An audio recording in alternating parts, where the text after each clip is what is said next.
చంద్రబాబు నాయుడుకు జనసేన పార్టీ అన్ని విధాలుగా అండగా ఉంటుందని ముఖ్యమంత్రిగా నారా చంద్రబాబు నాయుడుని ఎన్డీఏ కూటమి తరపున జనసేన పక్షాన మేము కూడా బలపరుస్తున్నామని జనసేన అధినేత పవన్ కళ్యాణ్ ప్రకటించారు.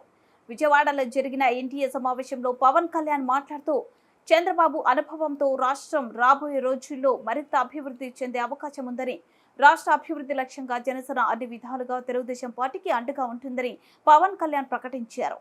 ఈ కార్యక్రమంలో బీజేపీ అధ్యక్షురాలు పురంధేశ్వరి, తెలుగుదేశం పార్టీ అధ్యక్షులు అచ్చెన్నాయుడు, తెలుగుదేశం పార్టీ శాసనసభ్యులు, పార్లమెంట్ సభ్యులు అందరూ ఈ సమావేశంలో పాల్గొన్నారు. తెలుగుదేశం ఎమ్మెల్యేలు ఆసక్తిగా విన్నారు. పవన్ కళ్యాణ్ ప్రసంగం తెలుగుదేశం పార్టీ ఎమ్మెల్యేలలో నూతన ఉత్సాహాన్ని నింపింది. ఎన్డీఏ శాసనసభ పక్ష సమావేశానికి విచ్చేసిన తెలుగుదేశం ఎమ్మెల్యేలకి,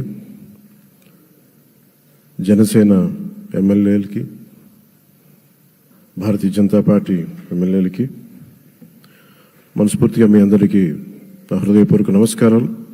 మీ అందరికీ నా హృదయపూర్వక స్వాగతం తెలియజేసుకుంటున్నాను. వేదిక పైన తెలుగుదేశం రాష్ట్ర అధ్యక్షులు, మన తెలుగుదేశం పార్టీ రాష్ట్ర అధ్యక్షులు శ్రీ అచ్చెన్నాయుడు గారికి, భారతీయ జనతా పార్టీ అధ్యక్షురాలు శ్రీమతి దగ్గుపాటి పురంధేశ్వరి గారికి నా హృదయపూర్వక నమస్కారాలు. తాడేపల్లిగూడెం సభలో నేను చెప్పినట్టుగా ఒక దార్శనికులు, 4 దశాబ్దాల సుదీర్ఘ అనుభవం, ఎన్నో ఒడిదుడుకులను ఎదుర్కొన్న తెలుగుదేశం జాతీయ పార్టీ అధ్యక్షులు శ్రీ నారా చంద్రబాబు నాయుడు గారికి నా హృదయపూర్వక నమస్కారం. గత దశాబ్ద కాలంలో రాష్ట్ర విభజన జరిగినప్పటి నుంచి ఆంధ్ర రాష్ట్ర ప్రజలు నలిగిపోతున్నారు. గత 5 సంవత్సరాలుగా మరి రాష్ట్రంలోని విపత్కర పరిస్థితులు తెలుసు.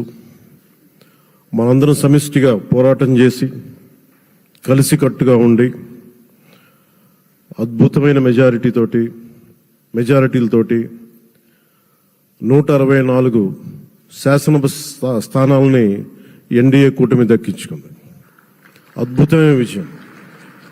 21 పార్లమెంట్ సభ్యుల్ని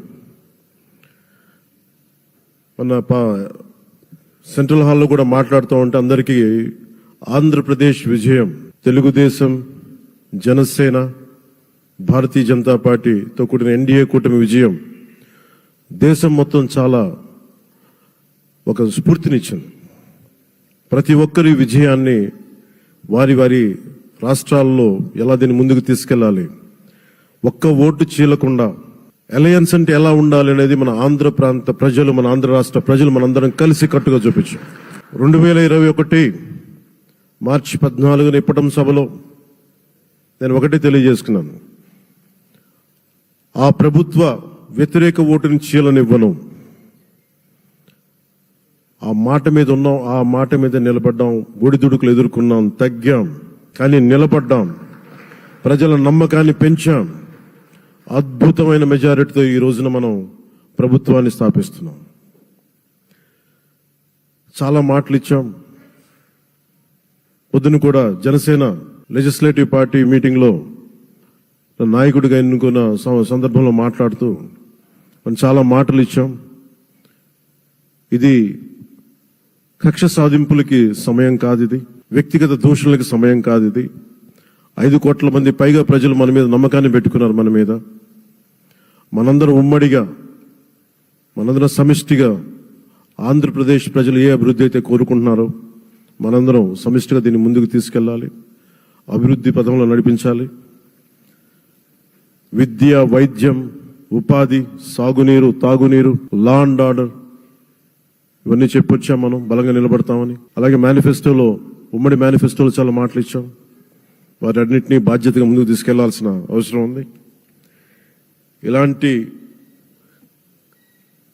ఛాలెంజింగ్ టైమ్స్లో ఒక సుదీర్ఘమైన అనుభవం ఉన్న నాయకులు కావాలి. 4 దశాబ్దాల అనుభవం,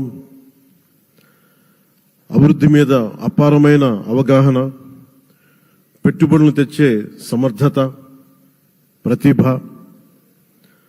విదేశాల్లో ఉండే నాయకుల్ని మలేషియా దగ్గర నుంచి, సింగపూర్ దగ్గర నుంచి, యూరోప్ దగ్గర, అమెరికా నుంచి ఆ దేశాల అధ్యక్షుల్ని తెలుగు రాష్ట్రాల వైపు దృష్టి మళ్లించేంత శక్తి సమర్థత ఉన్న శ్రీ నారా చంద్రబాబు నాయుడు గారికి ఆయన నాయకత్వం చాలా అవసరం, ఆయన అనుభవం చాలా అవసరం. అలాంటి అపారమైన అనుభవం ఉన్న వ్యక్తిని, అనుభవం ఒకటే కాదు ధైర్యశాలి. ఈ రోజుకి నాకు ఒకటే గుర్తుంటుంది, మన తాడేపల్లిగూడెం సభలో చెప్పాను, చాలా క్లేమోర్ మైన్స్ పేలిపోతే జీప్ ఎగిరిపోయి కింద పడితే చొక్కా దులుపుకొని ఆయన మళ్ళీ వచ్చి రాజకీయం చేసిన వ్యక్తి. ఈ రోజున సైబరాబాద్ ఉంది అంటే అది శ్రీ చంద్రబాబు నాయుడు గారి దార్శనికత. అలాంటి వ్యక్తి,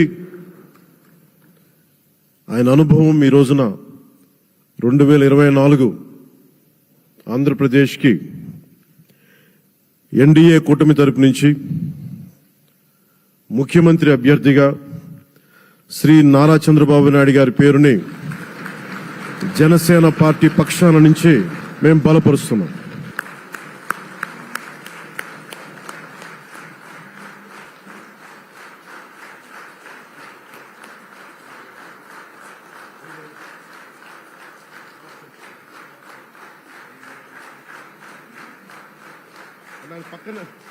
ఇది నేను ఆయన పక్కన పెట్టుకుని చెప్పాలి. ఆయన నలిగిపోయారు. జైల్లో చూశాను ఆయన. పాపం భువనేశ్వర్ గారి బాధను చూశాను. నేను అనుకున్నాను, అమ్మ మీరు కన్నీళ్ళు పెట్టకండి, మంచి రోజులు వస్తాయని చెప్పిన మంచి రోజులు వచ్చినాయి. వారికి మనస్ఫూర్తిగా వారికి నా హృదయపూర్వక శుభాకాంక్షలు. మీరు అద్భుతమైన పాలన ఇవ్వాలి అందరికీ మనస్ఫూర్తిగా మీకు నేను తెలియజేసుకున్నాను సార్.